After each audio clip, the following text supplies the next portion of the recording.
Welcome to No Sleep, where the night never ends, and every whisper in the dark could be something real. Tonight's story isn't just horror. It's a memory, a warning, a door that should have stayed closed. So turn off the lights, put on your headphones, and whatever you do, don't fall asleep. Sarah Nguyen, a freshman majoring in psychology, was still adjusting to her new life. Born and raised in a Vietnamese family in San Jose, this was her first time truly living away from home. But Sarah welcomed it. The freedom, the discovery, the promise of college life. Her assigned room was 302, tucked at the far end of the third-floor hallway, with a small window facing a weathered oak tree in the backyard. It wasn't large, but it fit 4. 2 bunk beds, 4 desks against the walls, a shared wardrobe, and an overwhelming mess of tangled power cords. The cream-colored walls were yellowing with age, and the ceiling bore stains from past rainy seasons. Her roommates included Emma, a sophomore in communications who shared the lower bunk, Jessica, a biology major constantly glued to her laptop, and Lena, a Colombian indie music lover who left her stuff scattered everywhere. They each lived in their own world, but generally got along. That passive kind of peace where no one was close, but no one hated each other. Sarah adapted quickly. She liked the hallway sounds, flip-flops slapping on the floor, quiet late-night chats, the soft strumming of a guitar from the room across. They made her feel less alone in this unfamiliar place. At night, with the lights off, street lamps painted ghostly shadows through the blinds onto the ceiling. She would lie there, watching them drift, inventing strange tales in her mind, like the horror stories she used to read in high school. But those stories were only fiction. Until one night, they weren't. That night began like any other. Sarah stayed up studying until nearly midnight before climbing up to her bunk. Emma was already asleep, hair sprawled across the pillow. Jessica had her headphones on, nodding to some EDM beat, while Lena flipped through her French textbook under a soft yellow desk lamp. Sarah put on her own headphones, queued up a calming meditation playlist, and drifted off without even realizing it. Around 2 a.m., she woke up. No reason. The room was pitch black, lit only by the faint glow of Lena's laptop, left on as she'd fallen asleep. Everything was quiet. So quiet, Sarah could hear her own heartbeat. And then, it came. Creak. A strange sound, soft but sharp, like a blade scraping metal. Sarah sat up instantly and yanked out her earbuds. She listened, heart thudding. At first, she thought that it came from the room next door. But no, the sound was inside their room. Creak, creak. It happened again, louder, closer. A chill crawled down her spine. She peeked over the edge of the bed. Emma was still asleep, one hand dangling off the mattress. Nothing seemed off. Sarah climbed down carefully, her bare feet meeting the cold wooden floor. The sound stopped. She walked toward the window, where the streetlight bled through the blinds. Out of the corner of her eye, she caught something in the mirror on the wardrobe. Something moved. Quick, like a blur. A dark shape, smoky, indistinct. She jerked her head to look directly. Nothing. Jessica stirred, her headphones slipping off one ear. Sarah stood frozen. The air felt thick, pressing against her chest. Then, a cold gust swept past her, even though the window was shut tight. She swallowed hard. Maybe I'm dreaming, or just exhausted, she whispered to herself. She crept back to bed, pulled the blanket over her head, but sleep didn't come. The next night, Sarah still hadn't told anyone. Part of her feared they'd laugh at her, but more than that, She wasn't even sure what she'd seen. A shadow? A dream blurred with reality? Yet the image in the mirror, that dark shape gliding by, haunted her all day. It clung to her thoughts like fog that refused to lift. That evening, she quietly pulled the curtain over the mirror. Emma noticed. "What's up with that? Scared of seeing yourself?" she teased. Sarah forced a laugh. "Just, the mirror makes it harder to fall asleep, that's all." Emma shrugged and went back to munching snacks while watching a horror movie on Netflix. The irony wasn't lost on Sarah. Outside, the room was filled with casual noise and normalcy. But inside, she was freezing from something no one else could feel. She went to bed early, lights off, curtains drawn. But this time, sleep didn't come easy. Sarah tossed and turned, shifting from left to right. Every time she closed her eyes, the sound from last night would echo again in her mind. Creak, creak, like fingernails dragging across her brain. And then, just as she was drifting between sleep and waking, everything stopped, her body locked, eyes open, staring straight at the ceiling. She tried to move her fingers, her toes, nothing. She was fully aware and completely paralyzed.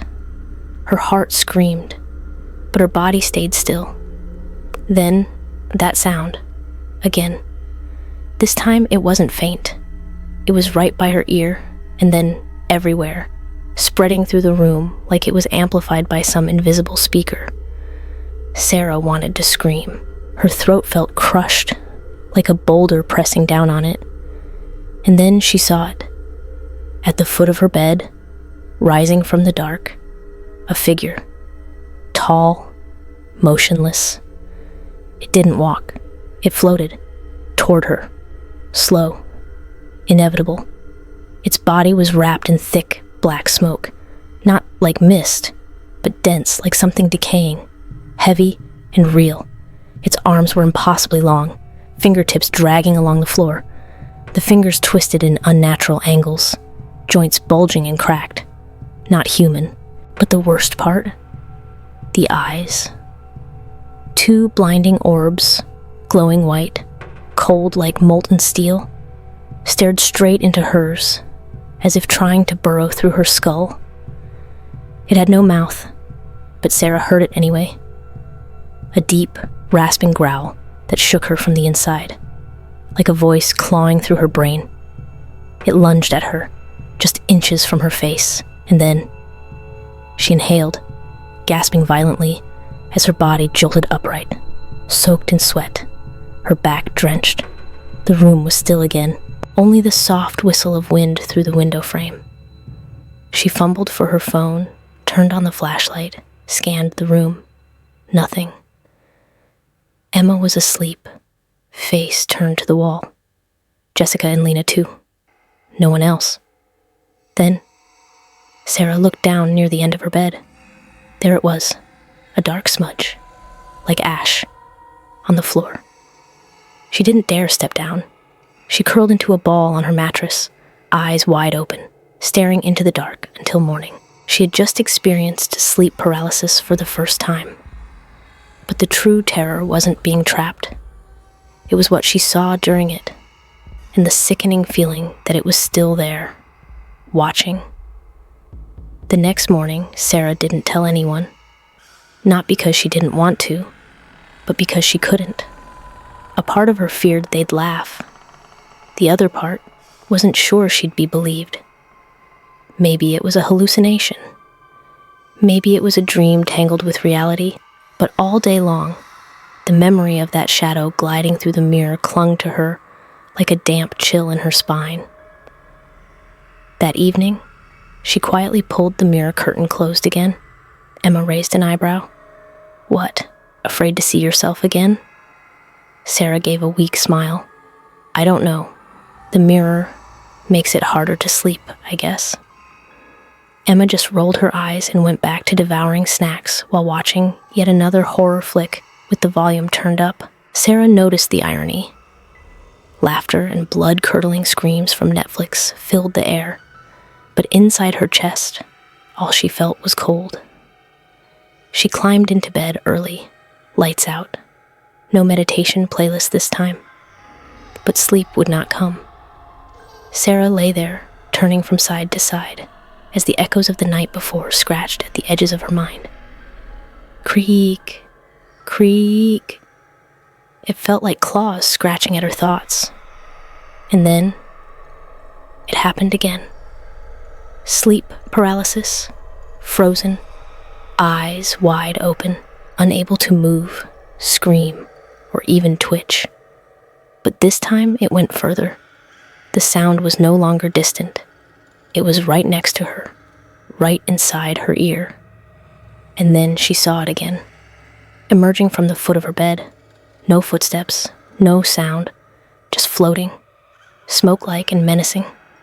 The same glowing eyes, the same twisting, inhuman limbs, the same suffocating pressure in the air. But this time she fought. Inside her head, she screamed, "I'm awake. I know you're real, and you won't take me." Her chest convulsed, and she snapped upright, drenched in sweat once again. The room was silent. No one stirred, but at the foot of her bed, on the floor, was another smear, dark, like soot. Sarah didn't sleep the rest of the night. She sat up in bed, knees pulled to her chest, staring at the mirror, now covered, until the sun rose. She was done being silent. The next evening, as the dorm lights flickered and the hallway grew quiet, Sarah finally turned to Emma. "You've been acting off," Emma said. The room was dim, the blinds barely drawn. Outside, a fire truck siren faded into the Berkeley night. Sarah hesitated. Her voice came out soft, barely above a whisper. "Emma, I think something's wrong with this room." Emma sat up, turned on her bedside lamp. "What?" "I heard noises. I saw something, a shadow. I've had sleep paralysis, and it knew me. It's waiting for me to fall asleep." Emma frowned, half concerned, half skeptical. "You sure you're not just overwhelmed? It's college. Everyone." "I'm not imagining it," Sarah said firmly. "It's tall. It has glowing eyes. It doesn't talk. But I hear it. In Sarah, but over Lig." The dorm felt like it was breath. The Emma was FaceTiming her boyfriend when she suddenly stopped mid-sentence. S. Did Sarah pull the room, then C low M cree A. It sounded like something was dragging metal across the Sarah sat up. For the she S, Emma, dishy, the noise, M Sarah nod. But because now, and whatever it was, the next morning, Emma skipped her first class. She sat at her desk, hunched over her laptop, Googling keywords like UC Berkeley haunted dorm, Unit 3 ghost stories, Berkeley student missing. Nothing concrete, a few Reddit posts, some rumors, nothing verified. "If something really happened here," Emma muttered, flipping through digital archives, "like a student going missing or something, there has to be some kind of record." Sarah stood near her bed, scanning the room again. Her eyes drifted to the center of the floor. Something tugged at her memory. "Earlier this semester," she said, "I dropped my pen, and when I bent down to grab it, I noticed a small gap under the rug. I didn't think much of it then." She knelt, pulling up the worn carpet in the middle of the room near the shared wardrobe. It was partially tucked under the cabinet, but with some effort, she and Emma peeled it back. Underneath was a wooden panel, a small square, roughly the size of a notebook, discolored with age, no handle, but the edges looked loose, like it had been opened before. Emma's eyes widened. "What the hell is that?" Sarah whispered. "It wasn't on the floor plan when we moved in." Emma grabbed a plastic knife from her snack drawer and wedged it into the seam. After a few tense minutes of prying, the panel popped open with a hollow thunk. Beneath it was a shallow compartment, layered in dust. And inside, something. an old, warped leather notebook, covered in a fine coat of gray dust. Sarah touched it, and a chill ran through her skin. "Should I do it?" Emma said, barely above a whisper. Sarah pulled it out and set it on the bed. They stared at it for a long moment. Emma gently wiped away the dust with a tissue. On the cover, faded blue ink scrawled in shaky handwriting, Memsar, Fall, 1990. Emma murmured, 1990, over 30 years ago. Think it was a student who lived here? Sarah didn't answer. She opened the notebook. The first page was neat, handwritten in slightly tilted cursive. First week at Berkeley. The dorm's old but decent. Roommates are noisy. Name's Michael Reid, hoping for a smooth semester. Emma skimmed a few pages. Michael Reid, that name sounds familiar. Hold on, I'll search. Sarah kept flipping. At first, it was a normal journal. Classes, friends, midterm complaints. Then around page 20, the handwriting changed. It got messy, unstable. Emotion bled through the ink. Some lines were scratched out, others rewritten over and over again. Heard scraping metal again, thought it was pipes. It's not. It moves. Saw something in the mirror. It didn't reflect. It stared from behind me. I think I had sleep paralysis, but my eyes were open. It didn't leave. Everyone thinks I'm crazy, but it's real. Sarah turned the pages more slowly now. Each entry felt like falling deeper into a mind unraveling. I can't sleep. Every time I close my eyes, it gets closer. I hear it whisper, not with its mouth, in my skull, like an echo in bone. I'm leaving this journal in case I don't make it. The final page wasn't writing. It was a smear. Ink streaked across the page, like someone had tried to write in the middle of a panic. It's beneath the floor. If you find this, don't acknowledge it. Emma stared at Sarah. Neither spoke. They didn't need to. Something real was surfacing. A piece of the puzzle that had haunted their room. This, Emma whispered, swallowing hard. This isn't just nightmares. Sarah nodded slowly. Her heart pounded. But for the first time in days, her fear had a name. The next day, they went to the university library, Moffett Library, the main one on campus. Bright lights, quiet shelves, a stark contrast to the heavy dark of their dorm. I still can't believe we're doing this, Emma whispered as they descended into the basement archives.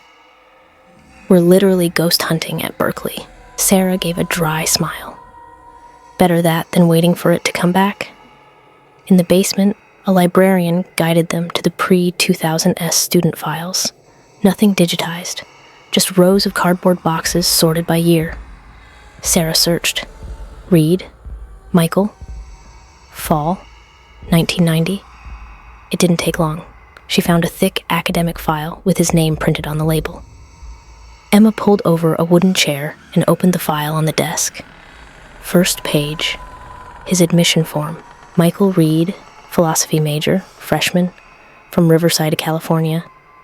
Attached was a student ID photo, a slender young man with brown hair, dark eyes, and a timid expression. No one would have guessed he'd just vanish, Emma murmured, touching the paper.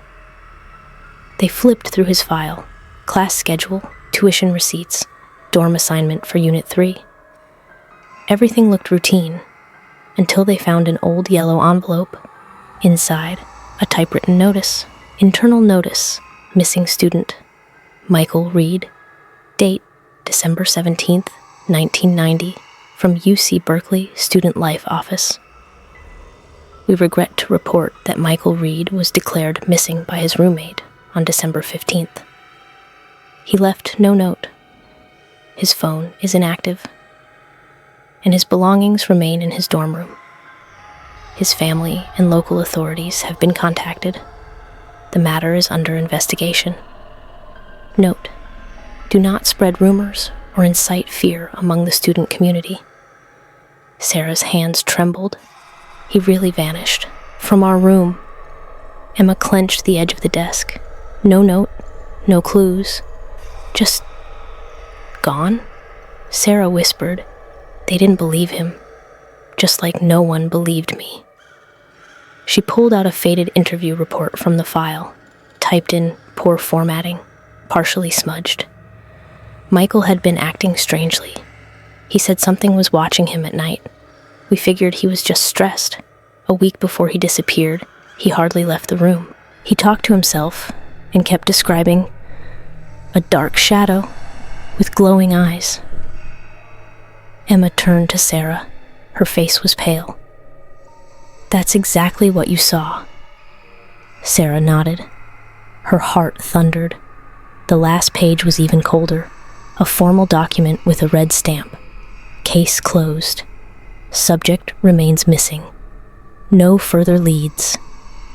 The next Monday morning, while waiting for her first class, Sarah searched the university website for faculty who had published papers on the supernatural or folk beliefs. After a few minutes, she found one name, Professor Albert Callahan, Department of Religious Studies, expert in near-death experiences and anomalous phenomena in belief systems. Professor Callahan? I thought he retired, Emma said as they stood in front of a faded office door on the 5th floor of Dwinell Hall. The department website says he still advises special research students, Sarah replied. I emailed him. He responded in less than an hour. The door opened. An elderly man, tall and thin, with a silver beard and round glasses, stood inside. His office was cluttered with books, notes, and ancient manuscripts from cultures all over the world. Sarah and Emma, right? He said, his voice slow and deep. I don't usually meet with first years, but what you described, it's not the first time I've heard of it. Sarah placed Michael Reid's journal on the desk and opened to the page that read, It has no mouth, but I can hear it speak inside my head. Professor Callahan adjusted his glasses, reading silently for a long moment. Then he looked up. What you're dealing with might be a kind of cling spirit, what some call a residual entity, or a parasitic presence. It's not a full soul, more like something born from trauma, obsession, or overwhelming fear within a place. So, it's not really a ghost? Emma asked. Not exactly. It's not one thing. It's a manifestation, built from isolation, fear, and whatever unfinished pain was left behind. It doesn't speak like us, but it acts through our minds, especially when we're vulnerable. Sarah swallowed. Can it actually hurt us? Callahan nodded slowly. If left alone, yes. There are documented cases of repeated sleep paralysis leading to psychosis, or worse. When you start seeing scratches, moving objects, that's the phase when the entity is starting to anchor itself into physical space. Emma went pale. Do you think it took Michael? Callahan didn't answer right away. Instead, he walked to a cabinet and pulled out a thick, leather-bound book filled with handwritten notes and translated rituals from Tibet to Haiti.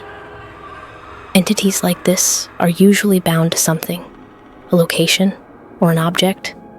In your case, it's likely that room. It doesn't wander, it waits, it feeds off attention and fear. Sarah stared at him. Her lips trembled. So what do we do? Callahan returned to his desk. If you want to be free, there's only one option.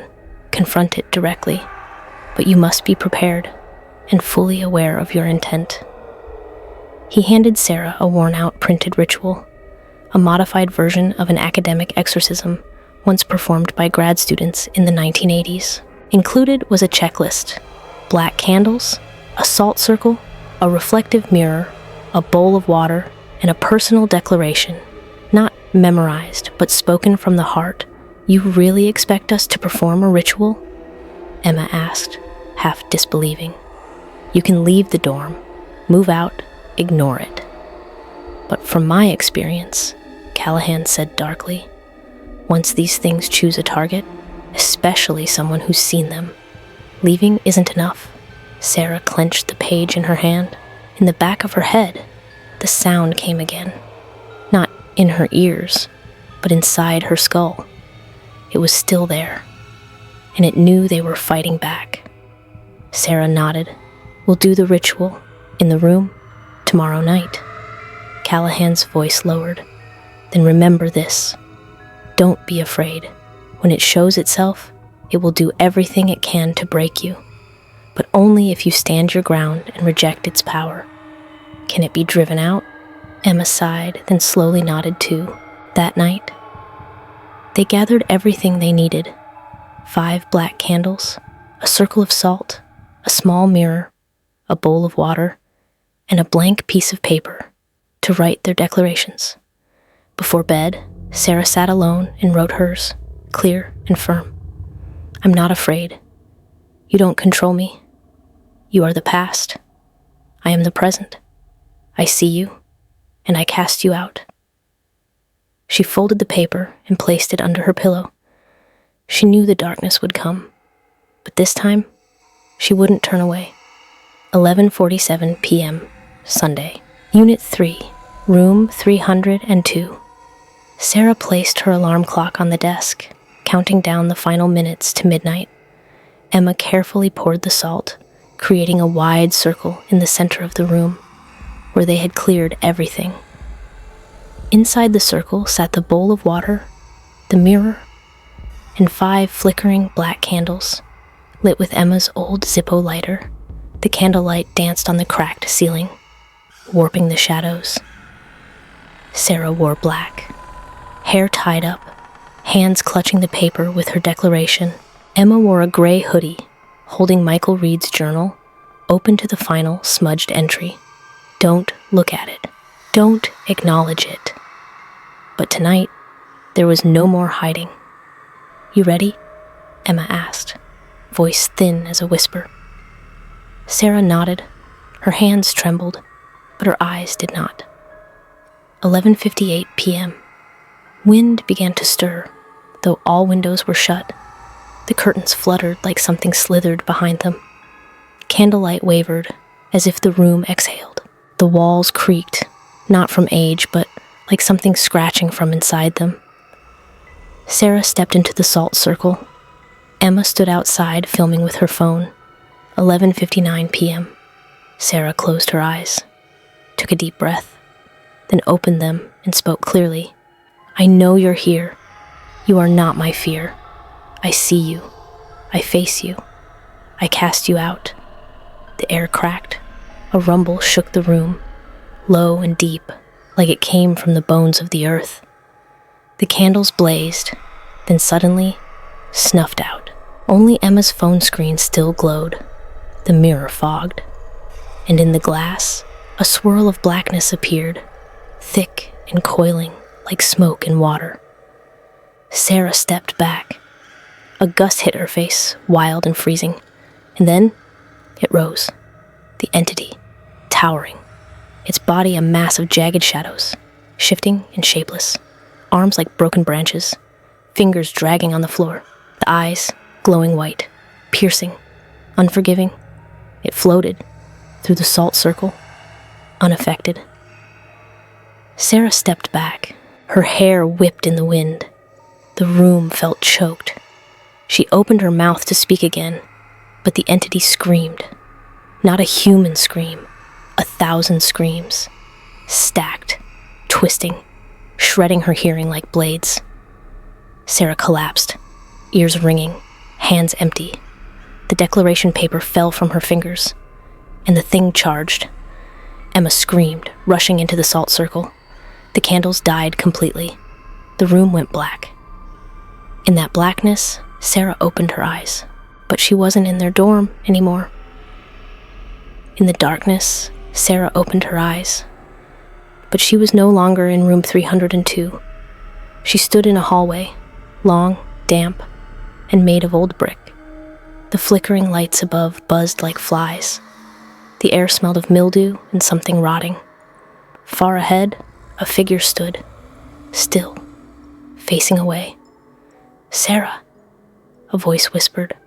"Michael," she called out, but her voice echoed like it was lost in a bottomless pit. The figure slowly turned. It had no face, just a black silhouette, 2 white, glowing eyes, and a long arm reaching toward her, beckoning into the void. "Don't look at it." The warning rang in her mind, her own voice, or someone else's. Sarah stepped back. She remembered Professor Callahan's words. "It will do everything it can to break your will." She clenched her fists. She shouted inside her mind, "I am not afraid. I am not your victim. I am real, and you are not. You cannot take me." A burst of white light exploded behind her eyes. She gasped. She was back. The dorm room reappeared around her, warped by shadow. The candles had relit themselves, glowing like dying stars. The wind had stopped. The entity was still there, now crouching low, its massive body distorted like it was being ripped apart from the inside. Emma was outside the circle, chanting over and over, "No fear, no fear, no fear." Sarah stood. Blood trickled from her nose. Her hands trembled, but her eyes were on fire. She shouted, no longer reading, no longer whispering, "I cast you out. I am the living. You are nothing but rotting shadow." The entity screamed. A final, deafening shriek. The air warped. The walls shook. And then it shattered. Like ink dropped in water, the creature dissolved into smoke and vanished into the ceiling. Gone. Neither of them spoke for minutes. Sarah collapsed against the bed frame, clutching the crumpled paper. Blood smeared her lips. Emma crawled toward her, hands coated in dust, face pale as wax. The room was still. No more wind, no more scratching, no more sounds behind the mirror. The ceiling light blinked, once, then steadied. The candles burned calmly. Their glow no longer flickered, but warmed the space like a blanket. The cold was gone. "It's over," Sarah whispered, but her voice sounded far away, almost unsure. Emma slumped beside her, brushing her hair back. Her chest rose and fell like she'd just escaped a flood. "I thought it took you," she whispered. "I thought so too," Sarah replied. A faint smile, tired, bitter, touched her lips. They looked at each other. They didn't need to say more. They had crossed a line, a place few ever return from. Sarah stood first. She gathered the candles, cleaned the bowl, swept away the salt. Emma picked up Michael Reid's journal and flipped through the yellowed pages. It now looked like a relic, a warning from a time no one remembered. When the room was clean again, it looked normal. Too normal. "It seems like it's gone," Emma said, scanning the walls. Sarah nodded, but deep inside, something remained. Not doubt, something more primal, like an animal stepping out of a lion's den and still smelling blood in the air. At 3 a.m., they finally went to bed. No one slept, no one spoke. They just lay in silence, listening to each other breathe, and listening for nothing.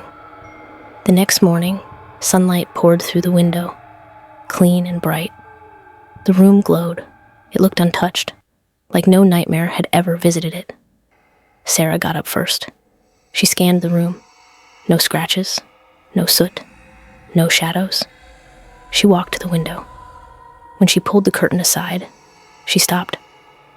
There was a smudge on the glass, faint, shaped like 3 fingers.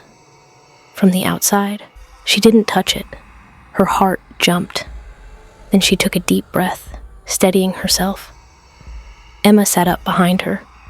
"I dreamed it pulled me back," she murmured, "but you yanked me out. Weirdest dream ever." Sarah didn't answer, just whispered, "We need to leave." That afternoon, they packed their things. Jessica and Lena returned that night, unaware of anything, annoyed at the smell of candles. "You two doing Halloween rituals early?" Lena joked. Emma gave a half laugh. Sarah said nothing. Before leaving, Sarah looked at the center of the room, where the journal had been hidden. The floor was smooth. No wooden panel, no crack, no trace. Emma stood behind her, backpack slung over one shoulder. "You good?" Sarah nodded quietly. And they left, without looking back. That night, in their new apartment off North Side, Sarah sat in front of the mirror. Everything was peaceful. No wind, no shadows, no whispers. She stared at her reflection, her eyes blurred with exhaustion, and for just a moment, she thought she saw a faint blur drift behind her. A trick of the eye. She blinked. Gone. But as she turned away from the mirror, a soft rasp echoed behind her ear. "I'll come back." 3 weeks later, it had been 3 weeks since the ritual in room 302. Sarah's life had started to feel normal again, or at least she kept telling herself that. She and Emma now lived in a small off-campus apartment in the quiet North Side neighborhood. There were no more scratching sounds, no sudden cold gusts, no feeling of being watched from the mirror. Each morning, sunlight spilled through the kitchen window and lit up the sink, like it was trying to burn away all memory of the past. Sarah laughed again. Emma no longer flinched at creaking doors. But every now and then, just for a second, Sarah felt the air tighten around her. She'd be walking home at sunset, and the rhythm of her steps would sync with another set of footsteps, ones she couldn't hear, but could feel behind her. Each time she turned around, the sidewalk was empty. One night, washing her face in the bathroom, she splashed water over her eyes. When she looked up, her reflection was off. Not much, just slightly. Her reflection's eyes weren't looking in the same direction as hers. Emma said it was trauma. "You're still shaken. You need time. This isn't your fault." Sarah smiled. She didn't argue, but deep down, she knew. One day, while reorganizing a shelf, she found it again. The small sheet of paper she had written her declaration on the night of the ritual. It was wrinkled, yellowing, though barely a few weeks had passed. The ink had faded, but something had been added. A line, written in a different pen, a different hand. Just beneath her final sentence, "I cast you out." There was now a new sentence, scribbled in uneven ink. "But I never left." Sarah froze. Her body went cold, like blood had stopped moving. She folded the note and shoved it into a wooden box, locked it tight. But the words, the groove of pressure where the pen carved down, it stayed in her mind like a scar. Later that week, Emma left to visit her family for a few days. Sarah stayed behind. She spent hours in a quiet cafe near Euclid, trying to focus on classwork, sipping coffee, scrolling through research. Autumn was setting in. The first chill wind had returned. The oak leaves outside the window rustled like whispers. She opened her laptop to continue writing an essay. A new email popped up. No sender, no subject, just a black image. At first glance, it was all dark. But when she adjusted the brightness, 2 eyes, glowing, staring, from the middle of the frame. Sarah slammed the laptop shut. Her coffee spilled. Her heart was thundering. She didn't stop to explain. She just left. That night, alone in the apartment, she turned on every light, kitchen, bedroom, closet. She opened YouTube, played music loud. Noise helped. But somewhere in the middle of the third song, she heard it again. That sound. Creak. Soft. Distant. Real. She turned toward the balcony glass door. The TV screen reflected the apartment behind her, and for just one frame, she saw a shape, standing, watching her.